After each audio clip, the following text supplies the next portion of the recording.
Okay, as we enter a whole new day in trade, let's take a look at the US handover and the Asia performance this morning. Sharp sell-off we saw yesterday in the US markets. The Dow fell 934 points or 3.5%.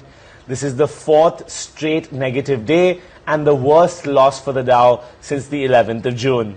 The S&P 500 was not too far behind. It also fell 3.5% for its third straight negative session. The Nasdaq Composite ironically suffered the most. We don't see this too often. It fell 3.7%. Even big tech wasn't spared yesterday. Now, futures this morning are showing a mild uptick. The Dow futures are up around 275 points right now, or a whole percent. So that's a very good sign. Might give SGX Nifty a bit of a hope this morning. S&P 500 and Nasdaq futures are up around 0.7 and 0.6% as well. Now, Asia. South Korea really reeling under pressure this morning. The Kospi has fallen around 2% in early trade. Chipmaker SK Hynix fell 2%. That's leading the losses. Australia's S&P ASX 200 dropped 1.24%. The Nikkei in Japan dropped 0.8%. The Topix index shed 0.47%. Sony surged more than 6% after raising its annual profit outlook. So that's how some of the stocks are performing in Asia this morning.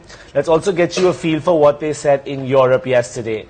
Now, as part of Europe re-entering lockdown, it's created a lot of fear for the markets. Yesterday, we saw major sell-off in Europe. In fact, it's what catalyzed our fall as well in the mid-afternoon. The Stoxx 600, which is pan-European, they closed down 3.1%, posting their worst day in over a month. Then Germany's blue chip DAX index led the sell-off within Europe, actually down 4.4%. And then France's CAC tumbled 3.7% as well. So it doesn't matter which geography you're looking at within Europe, everyone yesterday was definitely feeling the pinch of Europe re-entering lockdown across the board. Now, I mean lockdown as in different countries are imposing their own restrictions, but compared to just what we've seen where everything's been completely open over the last month, there's definitely a change in thought process here. Two commodities that we check on, oil and gold, likely to be impacted by the reinitiation of lockdown.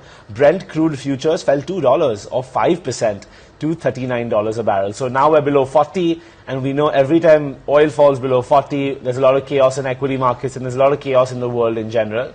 WTI crude futures settled again 5.5% or $2.18 lower at $37 per barrel. Gold too wasn't spared yesterday. Precious metals were under pressure. It hit its lowest point in over a month again since September 28, $1,869 per ounce. Spot recovered to 18.81 to close the session, but that's still considerably lower than what we've seen recently. And then US gold futures fell 2% to $1,882 per ounce.